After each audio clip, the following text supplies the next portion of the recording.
Following is a production of DallasCowboys.com and the Dallas Cowboys Football Club. How about them Cowboys? Yeah! Go Cowboys!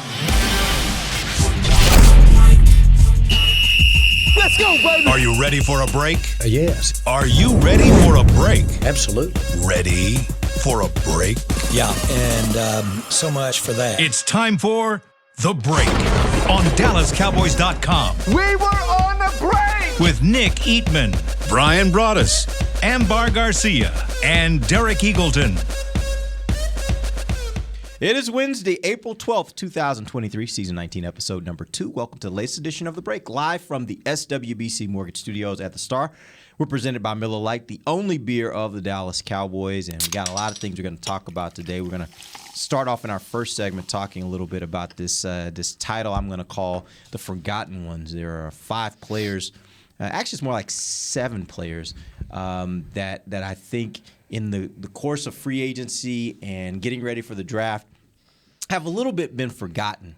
And I'm going to ask you guys some questions about, like, what is their role on this team? Are they really forgotten, or are they guys that still could play prominent roles for this team? Then we have a little bit of draft talk we'll get into in the second segment. And then I think we've got some questions from some fans rolling in. We got some from last week, too, that we didn't get to. So we'll get some fan questions here in the third segment as well. Nick's not in today, but I got Brian, Amber. So let's dive right in. Let's start with this segment I call The Forgotten Ones. I'm going to throw out a name, and then I want you guys to tell me, where do you think this player stands on this team after what's happened in free agency, after how they've performed over the last year or multiple years? Where do they currently stand on this team, on this roster? Let's start with Jabril Cox. Jabril Cox, it's hard for me because of my love for LSU. Yeah. Like it's By the way, congrats on the national championship. Thank you very much. Appreciate program. that. Yeah. Thank you very much. We lost a lot of souls on the way to get there. Evidently, as we. No, I got no problem with what she did. Go ahead. Yeah, but these I lost about 400 followers off Twitter. But if I can lose another 125,000 more, I'll be in great shape. But I think with Jabril Cox and my love for LSU, and I talk about him and Clark and those guys, I want those kids to play well. I want them to be good players. I want them to come in and play like they did when they played for my school there in Baton Rouge. And with Jabril Cox, every time you talk to somebody about Jabril Cox, it was take a step forward and then 2 steps back. And he never was able to get any kind of traction. And I felt like what happened in his first OTAs, his first mini camps, he was out, injury, didn't get to participate. Now he's behind. Now he's trying to play catch up. And I just kind of felt like that, the more you really dug in on him, the more that you found that, like, well, maybe he's just not getting it right now. But you need that light bulb moment. And I don't think Jabril Cox has had that light bulb moment. Now, George Edwards is no longer the linebackers coach here. George Edwards is down in Tampa. I think George is a damn good coach. I'm interested to see what McCurley can do with him. McCurley has been on staff. He was the linebackers coach during the Mike Nolan administration, and was demoted or sent down and then brought back up. So I'm seeing if maybe a different voice in his ear, maybe something different. But I think the kid has got to come in and he's got to put all this stuff behind him, the injuries, the not sure of assignments, making mistakes. If you want to play in this league, coaches have to rely on you to go out there and do your job and not make mistakes. And you're going to have mistakes, but you can't have them every play. And I think that's kind of where he is right now. And that's why he's on this forgotten list, because he hasn't shown the consistency for the coaches to want to put him out on the field full time. Yeah, I was going to say he is perfect for this segment that you came up with, Derek. But he is a guy that it's one of those guys where you don't really have much to say. And that's not sometimes it's a good thing when you got a solid guy, but sometimes that's a bad thing because he, just like Brian said, hasn't necessarily shown you a whole lot, but at the same time, he's kind of there and you still have some hope that he can do something. It's not someone like right off the bat you're ready to get rid of, but he's definitely a guy that I think his spot is kind of, it's definitely not secure. So this is going to be a huge moment for him at training camp to finally step up and start showing what he's capable of. Obviously, he's not going to move at the top of the depth chart, but he's a guy that could still even help out on special teams and find a way to be able to oh my God, sorry, my brain is switching to Spanish. Aportar, añadir, what's the word? Just add something to the team. And yeah, I think this is a very important time for him to kind of step up. Otherwise, I could see him as someone that can definitely get cut. All right. Let's move on to Matt Letzko, a guy that, go back to training camp before he had the issue with the shoulder, I think it was. He was actually a guy that I thought was kind of flashing. There were moments where I watched him and was like, well, who was that? And it's like, wow, that was a pretty good rep, right? And I was starting to get to a point where I was like, they might have something in this guy. And then obviously the injury, and he's got to have surgery, and he's out. Subluxation of the shoulder. That it was popping in and out on him is what it was. Yeah. So the question becomes now, does that ever get fixed? They did fix it. Yeah. They went in and fixed it. But is that the type of stuff that you still have to lingering lingers that you deal with? Yeah, it's a lingering thing, but they go in there and they tighten it up is what they do. And so essentially, I know Isaiah Stanback had a similar situation back when he was playing. I think he was telling me about where he was having that issue. But yeah, the question becomes now, where is he? Where does he sit on this depth chart? You got both Smiths, you got Steele, like you got 3 tackles, and you're trying to figure out where you're going to play all of them. Where does Matt Letzko fit? I kind of feel like, though, to me, if you would have started your second player as Josh Ball. Well, I've already assumed that Josh Ball is probably on the outside looking in, but I don't know. If you put Josh Ball and Matt Letzko together, that's now where you go. And the thing with Josh Ball, he came in, there was a lot of controversy about him. Hey, they made the pick, they did the due diligence. They're fine with that. That's how they work. But if you watched him play, he wasn't as good as he was when he was at Florida State or was at Marshall. He hasn't been that good. And I'm talking about Josh Ball here. Yep. The thing about, and you're absolutely right, what you saw with Matt Letzko in Oxnard. And you saw this guy's kind of flashing a little bit. Matt Letzko gets hurt, goes away, and comes back. They heal him up. Britt Brown and those guys do a great job of healing him up. They get him to play basically in the last preseason game. And he looks better than Josh Ball had looked all training camp. So now you're going, whoa, maybe they got something here. To your point, I want to believe that Matt Letzko is in their plans. I'm with you about Josh Ball. I think maybe that train has left the station. But the thing with Letzko, the only thing that was really holding him back was that shoulder. Because there were reps where in that final preseason game, I know we're calling the game with Brad Sham, Letzko's in there and we're setting the offensive line and they're actually pass protecting and he's not giving up sacks and he's, it's like, whoa, okay. And you're kind of thinking, well, man, if he was just here all training camp, would he have been a guy that, and I feel like that he is a guy that they are really, the old saying, hang your hat on type of a guy as possibly a swing at 9th or 10th guy. Matt Letzko kind of fits into that mold. Yep.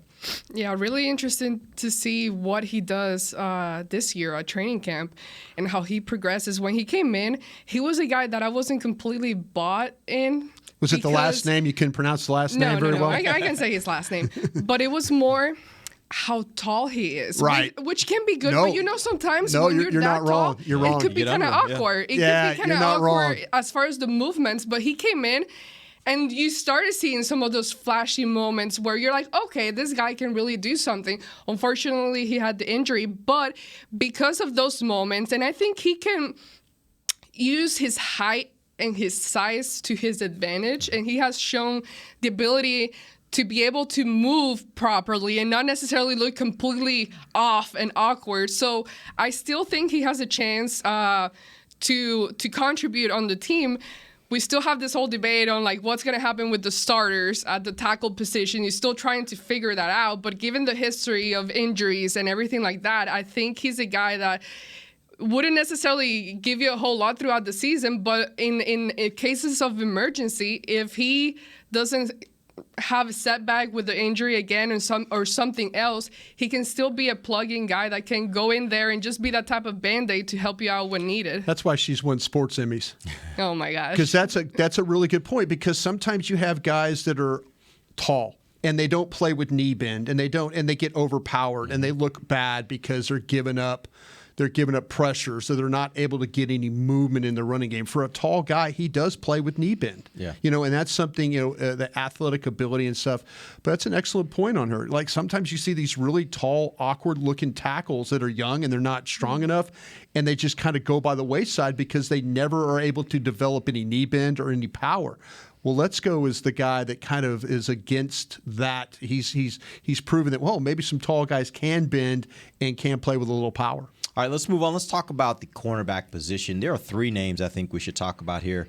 The most important, in my opinion, is Jordan Lewis, because he is a veteran. Wow. He is a guy I think is a really good player. He's also a guy that's coming off an injury and obviously costs more money than some of the younger guys. Then you also have to throw in guys like Nashawn Wright and Kelvin Joseph, who are draft picks of the Cowboys. You would have expected by now they would start making a move to kind of, if they're going to make a move, to get into that mix of the starters. Cowboys decided they'd opt to go and trade for a starter. Where does that leave all 3 of these guys? You got a thought there, AG? Well, Jordan Lewis is an interesting one because I'm a fan. I completely love the guy. I completely love the way he's been able to stay on the team despite all the setbacks. We go back to, what was his name? The coach? I'm blanking out. Chris Richard back in the day? Where Joe Witt? Chris Richard, where he wasn't necessarily the prototype that he was looking for, Right. as far as The a length type of player. So, but he was That's actually this current staff. Like, they want long right. guys. Yeah. But that's the thing. Chris was the first one on that. She's right about that. where yeah. he wasn't the type of guy that he preferred. He didn't fit his eye. Exactly, Yeah. exactly. But yet he still managed to stay on the team and Right. find a spot on there. And he's been one of those guys that year after year he's kind of stayed on. But at the same time, he's just had setbacks. And then with the injury was unfortunate. But you've seen so many flashes of him where he's been good. He's fast. He can get to the ball. We've seen so many times where he either makes an interception or is right there by the ball. So it's hard for me to just completely forget about him and move from him. So I'm just hoping that this year he can come back from the injury, and you always need corners, and we've seen it last year. So I just need hope a lot of them. Yes, exactly. So I just hope he's ready and can manage to keep himself on the team and just, again, contribute on the team. I think he's very much capable of doing so, despite guys like Nashawn Wright, that you talk about the length and the prototype and all that. And you mentioned Kelvin Joseph on that list. I mean, what's your famous one of your famous quotes, Brian? What's Bye-bye. Bye. Bye. Bye-bye. I think that, to me, where you must have been listening to our radio show yesterday on 105.3, because we had this discussion, and we On Joseph? Or yeah, on no, Jordan? because we started talking about players because of money. Oh, okay. And yeah. Jordan Lewis was a $4 million player, and Stephen Jones can save $4 million if, and every one of these guys, I don't know, Steve will probably move on, and I'm sitting there like, I'm thinking of the times he played against Alvin Kamara, and and the thing with Jordan Lewis is, you're right about, you need corners, you need experienced corners, you need guys that are flexible in a couple of different ways. I have a hard time getting rid of Jordan Lewis, because I know. I watch Jordan Lewis play, and it appears the game is important to him. Mm-hmm. I want as many, where sometimes the game doesn't appear really important to Kelvin Joseph. Where Kelvin Joseph has got a shot on this team is, they're going to continue to use him and try and develop him as a corner. That's Dan Quinn. That's Dan Quinn standing on the table for a guy. That's Dan Quinn going to Lexington, Kentucky, and working out a player and saying, that's a second-round player in my eyes. So Dan's going to continue to try and work with him. So you don't think they have given up at all? I don't think his that development. Maybe we'll see on the cornerback side, but the fact that you lost Noah Brown and you lost Luke Kuechly. Luke Gifford. Luke Kuechly. Oh, we should not have given up Luke Kuechly. Yeah, we should never give up Luke. One of the got best Luke players. Kuechly, Luke stick with Gifford. him. Yeah. Luke Gifford. But once and they'll talk about him as being one of your better special teams players. And I have a feeling that Bones Foss will say, listen, I know he can't play cornerback, but I need him to cover, and I need him to do this, and I need him to do that. That if the things don't work out on the cornerback side, that he automatically just becomes a special teams core guy only, and see if he makes the team that way. Yeah, the thing I love about Jordan Lewis is he is tough-minded, and I think you can't have too many tough-minded guys in football on your team, in your locker room, and I think that matters. One other guy I want to get to before we get to our first break, Sam Williams. Sam Williams is a guy that's unique because he was a second-round pick, and talk about flashing. Like, he flashed a lot last season, but there are also moments when they just didn't play him for whatever reason.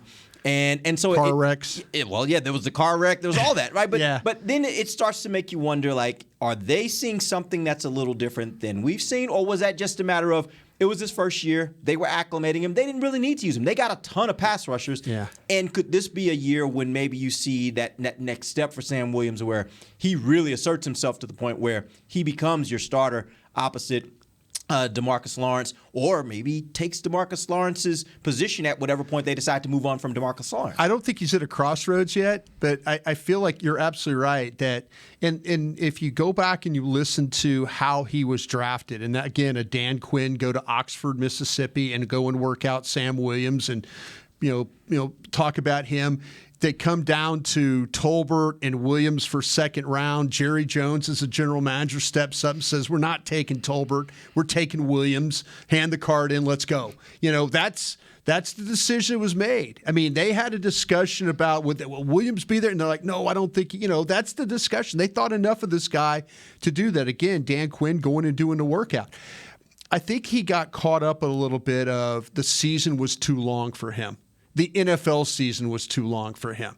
When he's playing in Oxford, Mississippi there at Ole Miss, he might be playing 12 games. I think the season, we started to he got in, I was saying the car accident and stuff like that. And there were things that probably were keeping him from being exactly the most focused player that he needed to be. This is an important year because we've seen now the Cowboys' willingness to move on from veteran players if the money means moving on, whether it's Ezekiel Elliott and others. They redid Tyron Smith. I think DeMarcus Lawrence is in that same boat next year, where they see where he's at physically, they see where he's at financially. You're going to need Sam Williams to step up and be that guy and potentially have that ability to say, okay, we're going to move on from Lawrence. If he doesn't do that, now the question's about Sam Williams, and then Lawrence continues on with what he's doing.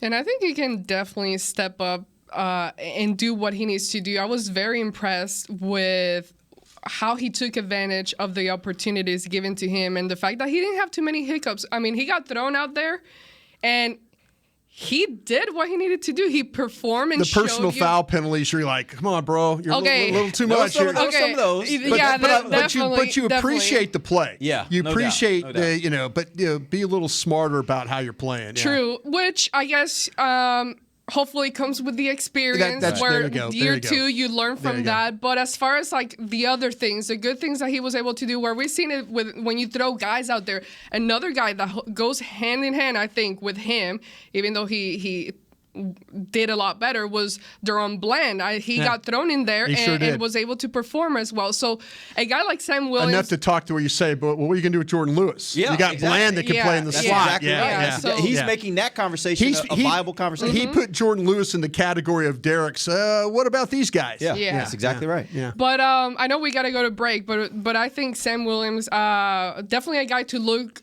for in training camp and see what kind of step he does in year two. But I think he can definitely give you something better this year. All right, we're going to take our first break. We'll come back. We're going to talk a little draft. Got some questions for these guys. We'll do that in a minute. This is DallasCowboys.com radio. Todd thought it would be secure to jog in the cheetah savanna. Todd believed the big cat repellent he bought online was reliable. And now, Todd is trying to be faster than this cheetah that can run 80 miles per hour. But the good news is, Todd has AT&T 5G that is fast, reliable, and secure. And he learned the best thing to do is stop running and toss her the backpack with the beef stew. AT&T 5G. Fast, reliable, secure. It's not complicated. 5G requires compatible plan and device. 5G may not be available in your area. See att.com/5G for you for details. What do you call a group of grown men and women with their faces painted silver and blue who get together every week to share a 3-hour-long ritual of jumping, singing, and toasting Miller Lite in 10-gallon hats while yelling, "How about them Cowboys?" You call it Miller Time in Dallas. Here's to the Cowboys. Here's to the original light beer. It's Miller Time. Celebrate responsibly. 2021 Miller Brewing Company, Fort Worth, Texas. Want to use what the pros use? How about the official men's skincare brand of the Dallas Cowboys, Jack Black? Right now, you can get the Jack Black Starter, a curated collection of Cowboys locker room favorites for just $10 with free shipping. The starter includes 4 Jack Black skincare favorites, plus a full-sized intense therapy lip balm. Go to getjackblack.com/Cowboys and use the code word TEAMJB. That's getjackblack.com/Cowboys. The Jack Black Starter, $10, free shipping. When you build, you start with the foundation. And home ownership is a foundation of a stable future. The Bank of America Community Home Ownership Commitment has helped over 34,000 people lay the groundwork so far, with up to $10,000 towards your down payment or 3% of the purchase price, whichever is less. The satisfaction of owning your own place can become a reality. Visit bankofamerica.com/homeowner to learn more. What would you like the power to do? Bank of America NA, Equal Housing Lender. Credit and collateral is subject to approval. Restrictions apply. This is not a commitment to lend. Back to the break. Come out to the Star in Frisco for the Dallas Cowboys draft weekend presented by Miller Lite. This is like the 100th year of doing this. Yeah. It's a great party. The party starts Thursday, April 27th at 6:30. Enjoy the draft coverage, player appearances, live performances, and more. On Friday, come back for draft night out with live music and games. Then finish strong. Come run with Derek Eagleton in this draft day 5K presented by Baylor Scott and White Health. For more details, visit dallascowboys.com/draft. Derek will be out there running with you in that 5K. Signing autographs, taking pictures. No, actually, what I was just about to say is if you get out there early enough, there is a chance that you might run into Brian or Amber coming into the no Star. false advertisement. I'm just saying, you guys are going to be out here working that day, so if you get here early enough and just kind of stand outside by the entrance, there is a chance you might run into Amber or Brian. You can get a photo, you can get a picture, autographs, whatever. If you could tell me how to line up these 5'9" receivers, that there are about 7 of them in this draft, I'd sure appreciate it. So if you do want to meet me by the door, feel free. Some information but stay out of the way. Don't be nice to security. You know, everything like that. Security, we love our security guys out here. But this is seriously. I worked with you for a long since 2011. Yeah. And maybe full time. Yeah, before that. Yes. When you called that day and said, "Hey, you interested?" And I said, "Yeah, I'm interested." But the Miller Lite has always, the draft part. It's always been a great weekend. Yeah. It's always been a lot of fun to see, whether it was at the stadium, whether it was here now with the Star, wherever we were. It's always been a big night, and they do a great job with the player appearances and stuff. So yeah, if you can be a part of that, man, it's fun to be a part of the action. Yeah. We're in this little room here, and just kind of hanging out. But you know the vibe and the buzz of the draft is all around you, so it's kind of cool. And out at the Star, if you haven't been to the Star, like it's just it's a cool place to hang out. It's got like basically nice artificial turf area where everybody kind of hangs out. You got the big screen TV up there on the building, and everybody just kind of sits out there in their lawn chairs and enjoys the evening. So probably be a nice night too. Yeah, it'll be fun. It'll be a fun event. All right, let's jump into some draft talk. I'm going to start first with this question: what positions do you think align best based on the draft projections and Brian, what you've been studying when you're looking at the 26th pick? Why are you asking me these questions? What? Not like you're not a draft show expert. Don't mind this patch I'm wearing on my shirt. But how does it align from the standpoint of what positions do you think are going to be there and most advantageous for the Cowboys to focus in on at 26?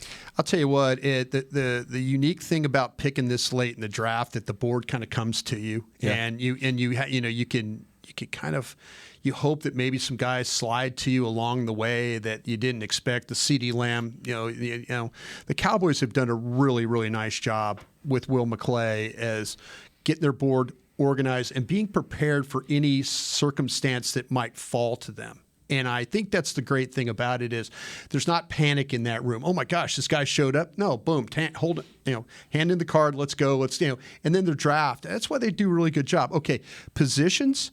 I think you're looking at potentially, and this team is famous for doing this, drafting these offensive linemen late. Whether it was Smith, Travis Frederick, they've always seemed to hit on these offensive linemen late in the first round of the draft. And I think this draft's going to be no difference. And, this is public knowledge. We're not, there's reporters out there, reputable reporters talking about, guys visiting.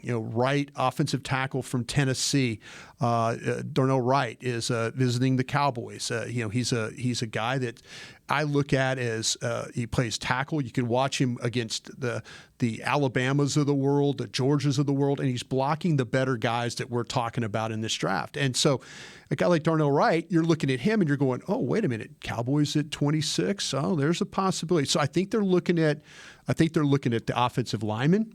I think they're looking at tight ends. There's several of those guys that they visited right there. I think what would be the next position, maybe even the defensive end. And, we've talked about this kid McDonald from Iowa State. Again, Dan Quinn going to Ames, Iowa, working him out. You always have to keep an eye on. Dan Quinn carries a big stick in this room. But tight ends, offensive linemen, particularly guards, and then maybe these edge rushers might be what you're kind of looking at. Very well, the best guy on the board could be the running back from Texas. Bijan Robinson. He could be. Now, you're going to have to walk a minefield to get there if you're interested in that. And there's a lot of people. I was on Philadelphia radio. I was actually on with Brian Baldinger, and Baldy and I were talking about Philadelphia fan base at 10 is Bijan. Dallas Cowboy fan base at 26 is like somebody else. And it's all about your perspective. And right? that's what I'm saying. Yeah. That's what I'm saying. There's people that are lined up that would love to have the opportunity to draft a running back, and there's people that have this.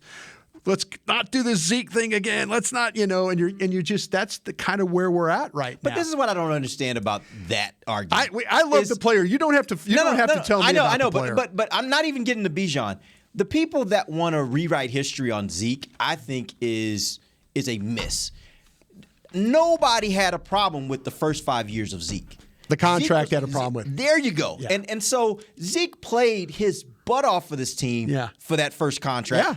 And was to me the most it shortened his career of this offense. Yeah. He did he had a ton of carries. He was reliable. He did what he needed to do. And I just look at Zeke and I'm like, man, I don't have a problem with those 5 years. So if you tell me I'm going to draft, and now, by the way, this is not the 4th overall pick. This would be 26. Yeah. And I'm going to get another Zeke for 5 years. Sign me up. Sign me up. I don't have a problem with that. Sign me up. No, and you're absolutely right. The thing about it is that this is probably one of the deepest positions in the draft at running back. I mean, the quality from Bijan Robinson all the way through the 5th, 6th round is really impressive. But I when I put my top 100 together, I'm going to put all my players together. Bijan Robinson is the 3rd best player on my board. I got Carter from Georgia. Of all positions. Yeah, of all positions. I've got Young from Alabama, the quarterback, at number 2, and Bijan Robinson, number 3. That's how I got him stacked on my board. So if you're telling me at 26 I could get my 3rd best player on my board, sign me up. Sign me up. And people say, oh, you're crusty, Brian, you're the old. But no, the coach, he talked about running the football. That kid at Texas, well, actually both those kids. Gibbs. Yeah, well, no, the Johnson at Texas. Yeah. Rashawn Johnson was good, yeah. Yeah, and that's why people will argue with you about it. They'll say, well, wait a minute now. I watched Rashawn Johnson have just as much success, at Texas. And so I understand it. But if you're just talking about Cowboys looks, the tight end, the guard area, the edge, and potentially a running back would be the areas I would look at right now. Let me ask you this, and this question is for both you guys. How comfortable would you be selecting a tight end in the first round, knowing that you've got 2 tight ends on the roster that you feel pretty good about, and they're young? Adding another guy to that mix, do you really need it? Are there positions that are way more important than that? Are you getting something? Are you drafting something that you really kind of may already have? How do you feel about that? Let's start with you, Amber. I mean, I know tight end is one of the positions you just mentioned, Brian. As far as like the. Did you hit the button on your knee? Check your cough button. I don't think we can hear you. There you go. There we go. I knew okay. it. Yeah, sorry, yeah. I've been coughing. So. I thought Chris was messing up something. No, Sorry, I hit the cough button. The mortal words of Shaggy, it wasn't me. It wasn't me. We all know too well about Shaggy, don't we? Oh yeah. Tight end. So no, I definitely it would be one of those positions that if they pick someone, I would not be happy with. Absolutely, because I do like, and I get it. Eventually, you definitely have to draft a tight end. But I do like what they have with the two younger ones. I love the combination and everything that they did in their first year here with the Cowboys. And we know how important the tight end position is for a guy like Dak. He needs to rely on those short passes and guys like that at the tight end position. But at the same time, I think there are bigger needs everywhere else that you look at where you feel like you need to draft. And going back to the running back position, I think it all comes down to also what are they going to do with Tony Pollard? Are they going to work out a deal, a long-term deal? And long-term, it could be like 2-3 years. I don't know, or 1 or 2-3 years. But past the franchise tag, how are they feeling? And you go back to the Robinson and Gibbs, and I think the difference there would be, are you looking for a starter right away, or are you looking for someone that can complement Tony Pollard's game and be that guy where I think like a guy like Gibbs would be that guy where he doesn't necessarily become the starter right away, but he complements kind of what Zeke was doing during his time with Pollard. But tight end, Brian, if you say they pick a tight end and you give me a name for this draft, I will be very, very upset. You're never one to hold back your thoughts on this player or this roster, so I do appreciate that. I think there's a real big love for Peyton Hendershot in this room. Not in this room, but across the hall. Yeah. And the Ferguson, I think they really, really like him.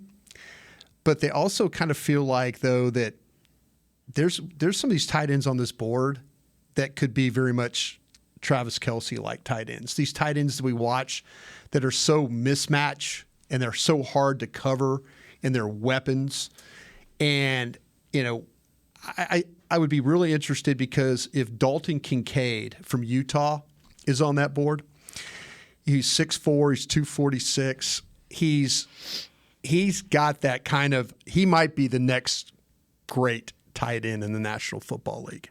And we've seen a lot of them. I mean, we've seen a lot of these guys, whether it's those guys in Philadelphia, guys in Kansas City, we've seen them. I mean, and Kincaid would be one of those guys that if they drafted him, I would probably be like, you know what, I see what they're doing here. But I don't – maybe the love that we have for both the tight ends on the Cowboys, maybe it's their love is different than the love we have. And that's why I think that they would look to be adding one, And this is a deep group. So you could go down through the draft. If they don't pick one at 26, they get one in the third round. Tucker Kraft from South Dakota State. There's some tight ends in this draft that you would go, all right, yeah, I like what they're doing here. Kincaid might be the one guy that I would look at, or they would look at and say, man, this guy he's a difference maker. And that's why I think they would do it. And I get you draft for the future because that's essentially what it is. Yeah. But should it be where you're drafting for the now this year? Because if you do so, okay, yes, definitely sounds like a guy that would contribute right away. But then by doing so, are you now missing out on adding needed talent, for another position for this year? You taught me this. You taught me this because we used to have this discussion about Dalton Schultz, and we used to have about Dak Prescott throwing the ball to Dalton Schultz. I'm adding guys.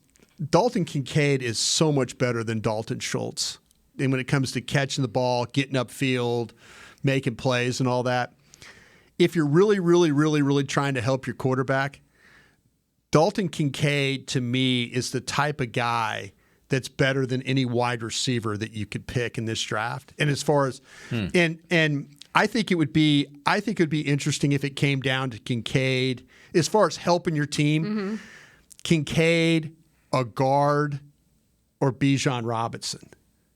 Of which I'm trying to help a quarterback I might be giving $50 million to.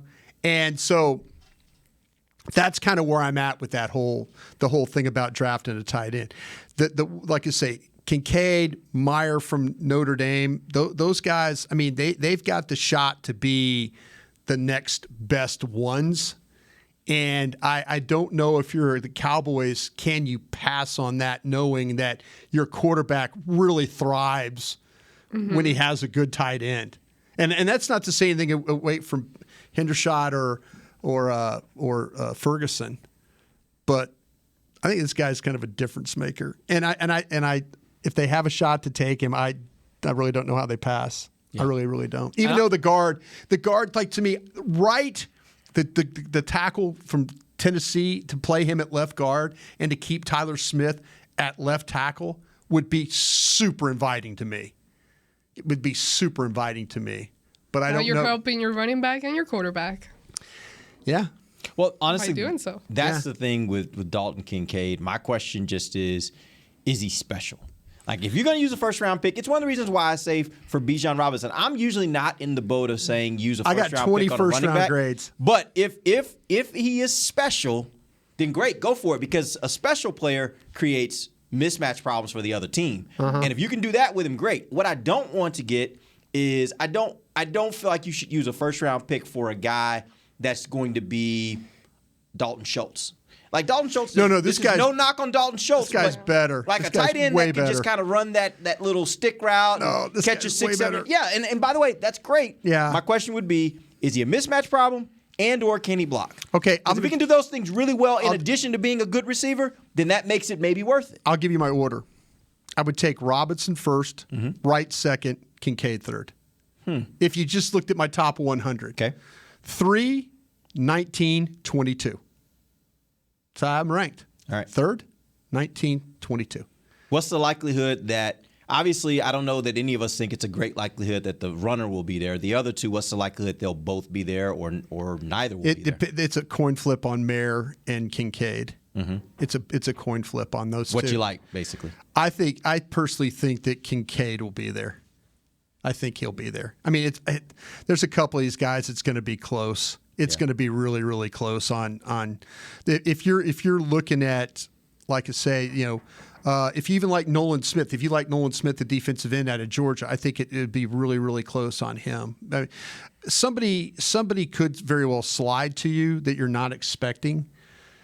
But one of these tight ends, like I said, if you told me I could have Robinson, Wright, or Kincaid, I'd throw a party right now. All three of those guys could help your football team. Yeah, all immediately. Of them could. Immediately. You're kind of convincing me on the tight end, but I'm not. No, I don't. I mean, I'm just trying to tell you because you taught me. You always said, "Hey, he throws the tight ends. This quarterback throws the ball to the tight end." So yeah, you like the two you have, but if you have a chance to get a guy that's better than the guy you just moved on from, and better than the two guys you have and currently have in the building. I think I'm taking that. I think I'm taking that shot. All right, let's take our final break. We'll come back. We got some questions from you guys that we'll hit here in the final segment. This is DallasCowboys.com radio.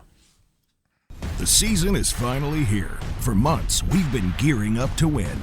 Now it's time for the team that performs on any field. United Ag and Turf. With John Deere Zero Turns for mowing, compact tractors for loading, mini excavators for digging, Gator utility vehicles for hauling, implements for grading, hay tools for baling.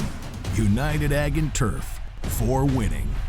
The official Ag and Turf equipment supplier of the Dallas Cowboys. Visit UnitedAgAndTurf.com for more. Todd thought it would be secure to jog in the cheetah savanna. Todd believed the big cat repellent he bought online was reliable. And now, Todd is trying to be faster than this cheetah that can run 80 miles per hour. But the good news is, Todd has AT&T 5G that is fast, reliable, and secure.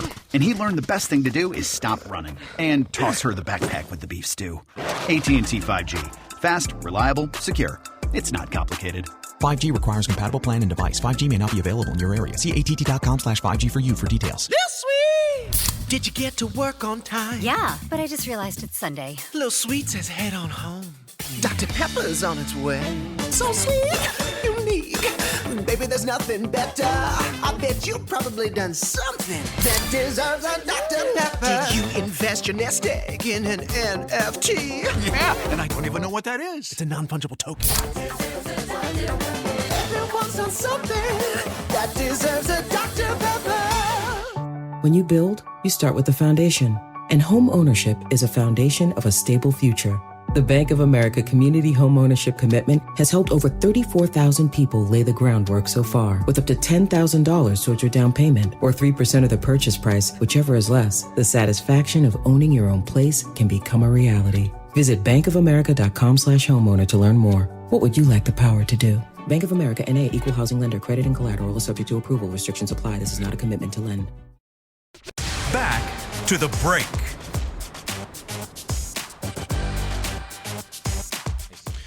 Yeah, global superstars, Dolly Parton, Garth Brooks, Baton Rouge, call him Baton Rouge, one of his good songs, are coming together for the first time ever to host the Academy of Country Music Awards. Join them live and in person at the Country Music's Party of the Year, going down May 11th at the Ford Center at the Star in Frisco. Very few tickets remain. Get yours before they're gone at SeatGeek.com. Welcome back. It is the final segment of the break, live from the SWBC Mortgage Studios at the Star.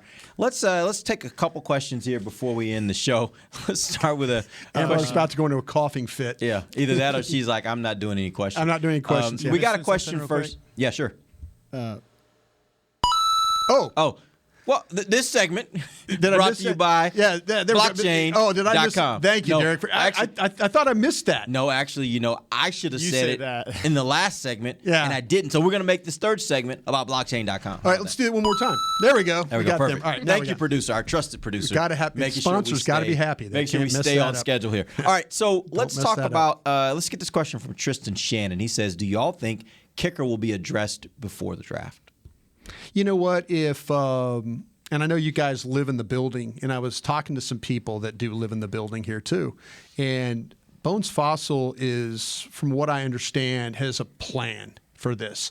Back in the day, Amber wasn't around for Steve Hoffman, but you were, Derek. Mm-hmm. You knew Steve Hoffman very well. Steve would go to Walmart or Lowe's or Home Depot and find 10 guys, and one of them would be a Pro Bowl kicker at the end of the year. That's how his ability to go find these guys.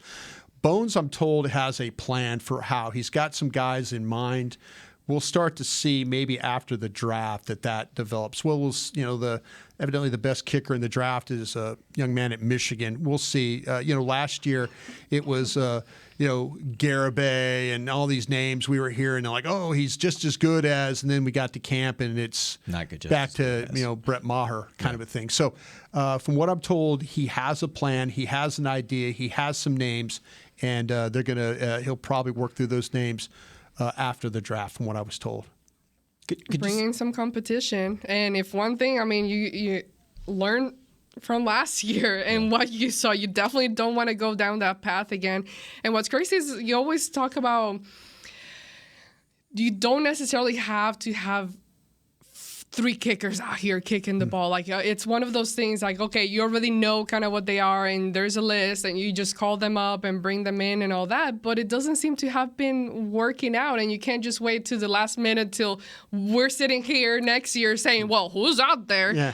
Nobody. Yeah. So this is what you got. So hopefully they do their, and I think they will be doing their due diligence and bringing some people in to actually have some sort of at least competition. I'll tell you what, real quick about this, the kicking situation. If they're going to run the ball and play defense, you better have a good kicker.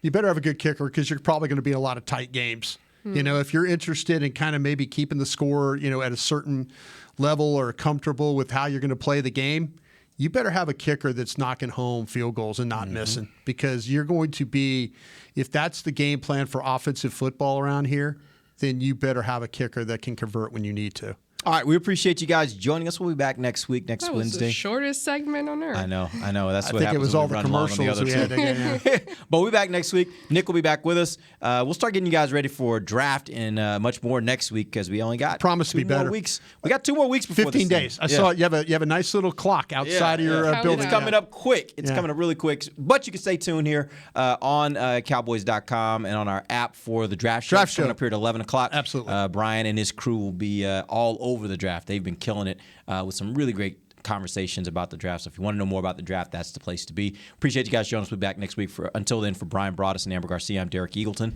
This has been The Break, live on DallasCowboys.com radio. This has been a production of DallasCowboys.com and the Dallas Cowboys Football Club. How about this, Cowboys? Yeah!